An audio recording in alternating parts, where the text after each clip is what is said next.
that Meghan seems to think she's fighting with Catherine, the Princess of Wales, and of course William, the Prince of Wales. Prince Harry is apparently having this breakdown with friends.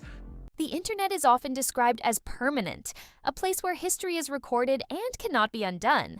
But the British monarchy operates on a different, much older set of rules. For 5 years, the Duke and Duchess of Sussex have relied on a very specific digital lifeline, their profiles on the official royal family website. It was the ultimate, undeniable proof of their proximity to the crown.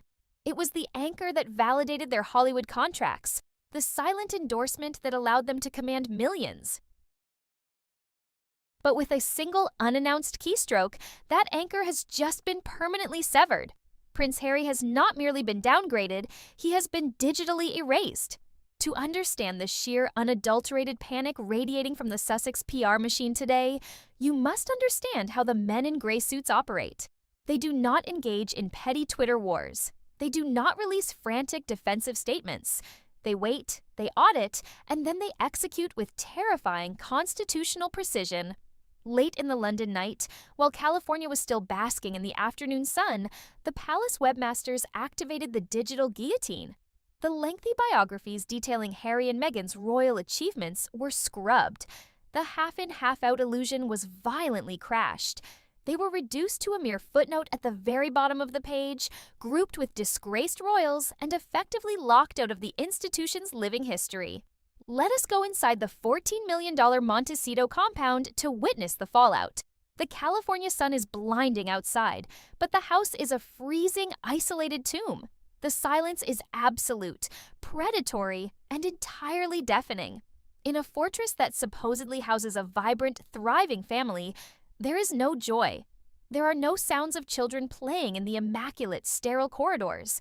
There is only the suffocating quiet of a PR command center that has just had its primary power source completely cut off. Silence isn't innocence. It is gasoline, and the entire estate is drenched in it. Prince Harry is pacing the length of his cavernous study, completely hollowed out. He is broken. He sits in front of his laptop, frantically hitting the refresh button on the royal website. But the reality does not change. He is gone. Oh well. Image 2 is the shoreline shot. Archie and Lily walking away from the camera, hand in hand, facing the water. Mountain ridge in the distance. Archie is carrying a long walking stick. Both the children are reddish blonde. And the outlets are quick to point out the Diana Ginger inheritance. The only public confirmation we have ever been given that the children look very much like their grandmother. And both children in the only contemporary frame Meghan was willing to let the public see and pointed in the wrong direction for the camera. Again, there's a lot of propaganda being put out there. Can I just tell you, he hasn't maintained the friends and the confidants from his school days, because I know some of those guys, and they find his behaviour truly reprehensible. They find the way that he treats the British royal family truly reprehensible. So the military honours he cherished, the patronages he believed were his birthright, the history he thought he owned, all wiped clean by his own father's institution. He finally realizes that the ultimate nightmare has materialized.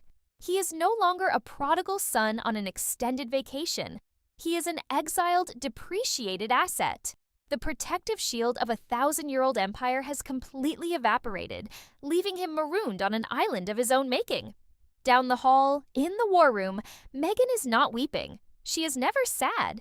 She is a cornered apex predator, operating with chilling, surgical precision. She relies on ambiguity to survive, but a digital erasure leaves absolutely no shadows to hide in.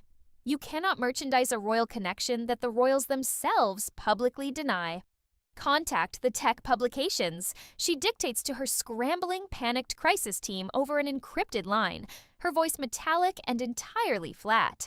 We spin this as a mutual agreement. Leak that we ask to be removed to focus on our independent brand. But she is negotiating with ghosts.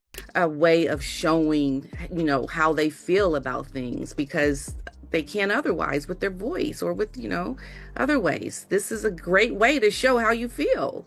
Right? So I don't know why they do that. Like, why would they try? I mean, I guess they want to show themselves as being a magazine that's not trying to be too, combative or whatever, but just, look, just say what the reality is. We're all thinking it. The entire world can see the digital footprint of their forced eviction.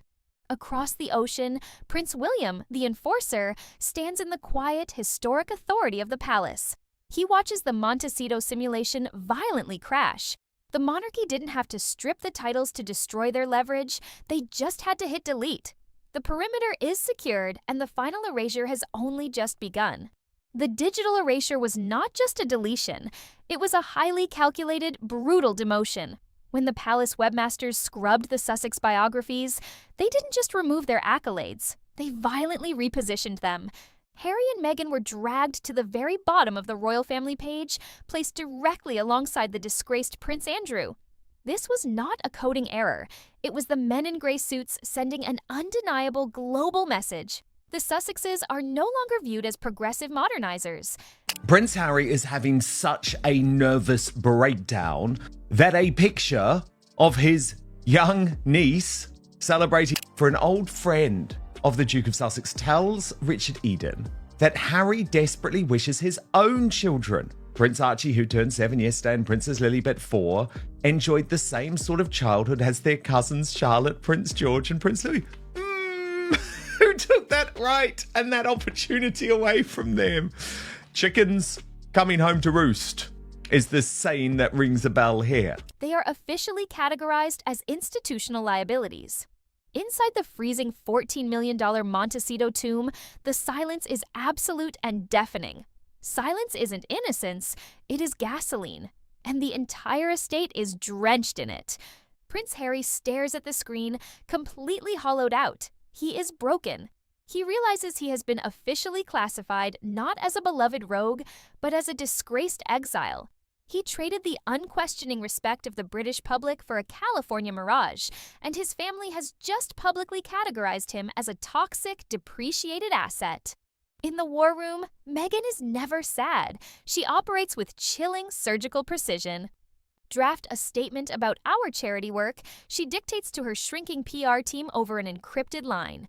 We distance ourselves from the institution. This is absolutely disastrous for Harry. Harry's Invictus nightmare. With the Netflix broadcasting contract up in smoke, with Harry's rate for speaking engagements having gone from $1 million per appearance to $50,000. I do think that the British royal family should remove their titles from them because she does not have very high standards. But she is negotiating with ghosts. You cannot distance yourself from an institution that has already publicly locked you out. Across the ocean, Prince William, the enforcer, watches the trap snap shut. The digital demotion is absolute. The digital erasure is not merely a symbolic gesture, it is a corporate death sentence. In the ruthless boardrooms of Hollywood, your value is entirely dependent on your proximity to power. For years, the Montecito operation commanded massive, multi-million-dollar contracts by pointing to that official royal website as their ultimate collateral. The streaming giants didn't buy Meghan's podcasts or Harry's grievances. They bought the royal seal of approval. But the moment the men in gray suits deleted those biographies, the collateral evaporated. The industry executives immediately audited the digital footprint. They realized that the Sussexes are no longer a rogue extension of the monarchy. They are officially unaffiliated private citizens. The royal anchor is gone, and the corporate avalanche has been triggered. You cannot pitch an insider's view of the crown when the crown has publicly and digitally locked you out of the building. Let us return to the $14 million Montecito compound. The California sun cannot warm the psychological winter of this estate. The house is a freezing tomb. The silence is absolute, predatory, and entirely deafening. There are no sounds of a vibrant family.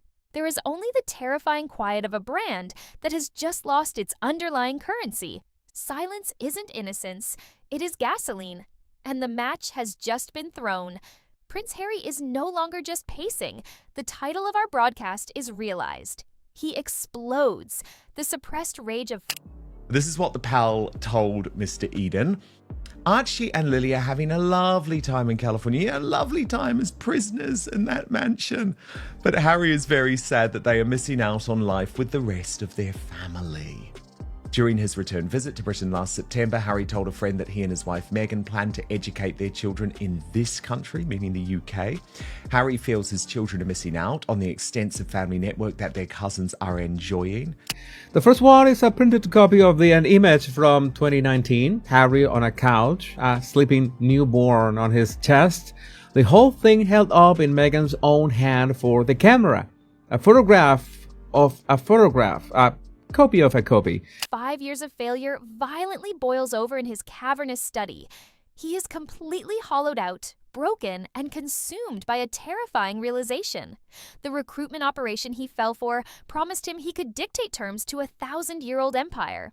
Instead, his own father and brother have casually wiped him from the historical ledger with a server update. He screams at the glowing screen, realizing his half-in, half-out fantasy was a delusion. He is a depreciated asset, totally stripped of his birthright, facing the horrifying reality of true permanent exile. Down the hall, in the war room, Meghan remains entirely unmoved by the explosion echoing from the study. She is never sad. She operates with chilling, surgical precision. She relies on ambiguity to survive, but the cold, hard, unsearchable data of their erasure leaves her with absolutely no shadows to hide in. Flood the algorithm. She dictates to her scrambling PR team over an encrypted line, her voice metallic and entirely flat. Release the brand launch trailers. Buy the trending hashtags. We bury the erasure under new content. But she is negotiating with ghosts. You cannot outspend the organic, global search volume of a royal unmasking.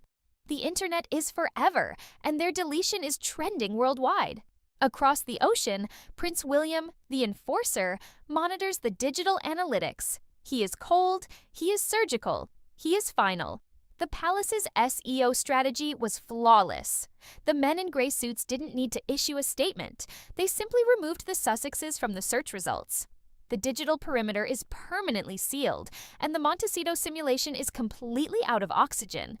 The digital erasure was merely the opening salvo. Meghan posted 2 photographs to her own Instagram on Wednesday afternoon to mark her son Archie's 7th birthday. Can we please stop this propaganda that Harry is still in touch with all of these old mates? No. Most of them think that he is a scumbag and feel like the rest of the British public. In the ruthless chess game played by the men in gray suits, a website update is never just an administrative task. It is a legally audited warning shot. By completely scrubbing their royal history and demoting their status, the palace has laid the undeniable groundwork for the ultimate, devastating blow, the formal stripping of the Duke and Duchess titles. The corporate world realizes that the website deletion is the prologue to the end. The Sussexes' entire multi-million-dollar brand is propped up by a title that the crown is now actively and publicly disavowing.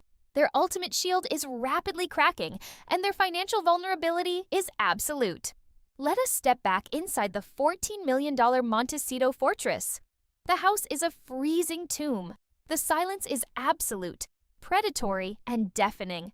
Silence isn't innocence, it is gasoline, and the match is burning down to the fingers.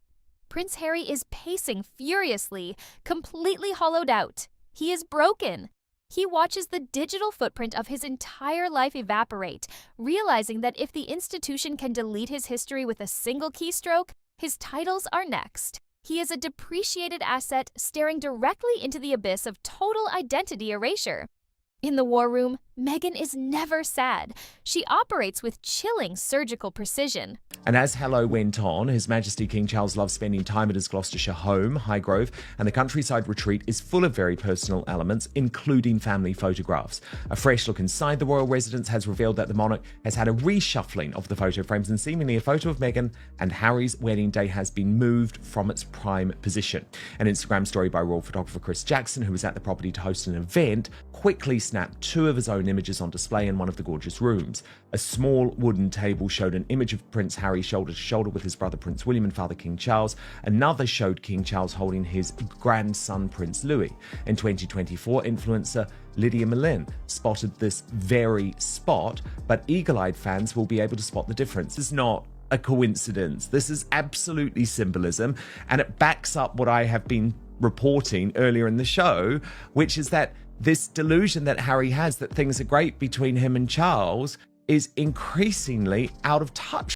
Call the lawyers. She dictates to her shrinking team over an encrypted line, her voice entirely flat. We fight for the titles, deploy the victim narrative immediately. But she is negotiating with ghosts. The crown does not require her permission to clean house. Across the ocean, Prince William, the enforcer, is cold. He is surgical. He is final. The palace has fired the warning shot, and the ultimate guillotine is locked into place. The digital guillotine has finished its work. The website erasure was not merely an administrative cleanup, it was the final, definitive historical judgment of the Sussex experiment. In the eyes of the 1,000-year-old institution, Prince Harry and Meghan Markle are no longer rogue royals, modernizers, or even a credible threat. They have been officially downgraded to a cautionary tale. They are a mere footnote at the bottom of a web page they no longer control. The global media has analyzed the digital forensics, and the conclusion is unanimous. The half-in, half-out fantasy has been completely incinerated. The Sussex brand was built on the arrogant premise that they could dictate terms to the crown, weaponize their titles for Hollywood profit, and command global adoration without carrying an ounce of the duty. But the men in gray suits have proven that the monarchy holds the ultimate trump card. They own the history, and they have just permanently locked the Sussexes out of it. Let us step inside the $14 million Montecito tomb one last time. Why would they try to not do something like that? Look at everything that Harry has done. The royals have no voice. This is the one way they have a voice. Why Hollywood stars have deserted Harry and Meghan. When was the last time you heard the Clooneys, George and Amal Clooney, speaking highly of Harry and Meghan? The Obamas, gone. Oprah Winfrey, Gwyneth Paltrow, even Serena Williams, the tennis player, has said, sorry, Meghan, game, set and match, I'm not interested. So they've lost the celebrities. It is dawn. The suffocating marine layer is finally burning off, exposing the fortress to the harsh, unforgiving light of reality. Inside, the house is a freezing void. The silence is absolute and deafening. There are no sounds of a thriving, vibrant family preparing to take on the world. There is only the chilling, unnatural quiet of a stage set right before the curtain drops forever. Silence isn't innocence, it is gasoline, and the entire operation has just gone up in a spectacular, globally televised blaze. Prince Harry stands by the massive bay windows, completely hollowed out. He is broken. He looks out at the California horizon and finally realizes the devastating truth of his existence.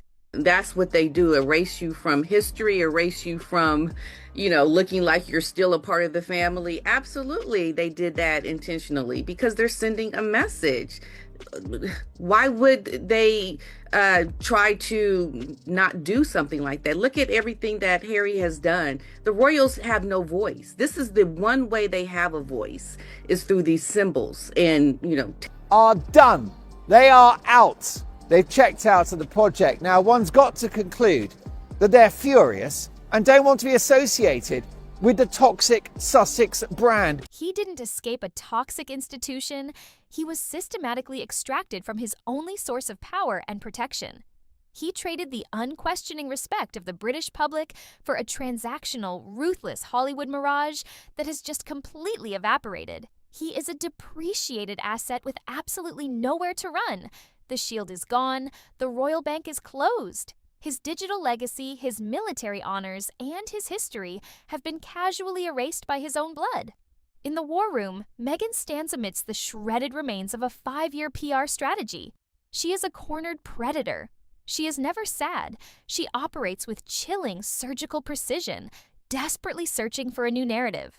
She relies on ambiguity to survive, but the undeniable broadcasted reality of their digital excommunication leaves her with absolutely no shadows to hide in. The victim card has been permanently declined. The royal connection is officially, publicly severed. We rebrand entirely, she dictates to the empty room, her voice a metallic, desperate whisper. There used to be an image taken on Prince Harry and Meghan Markle's 2018 wedding day on display.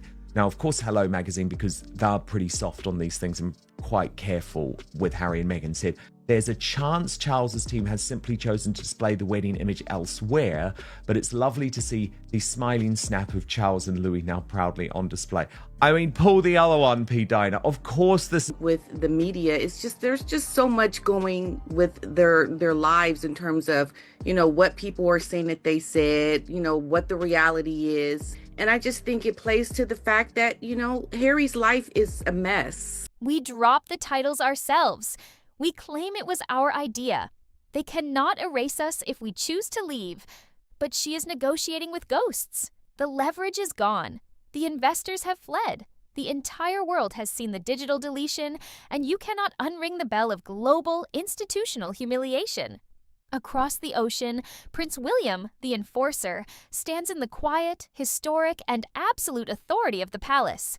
He has made his move. He is cold. He is surgical. He is final. The digital perimeter is fully and permanently secured. The simulation has violently crashed.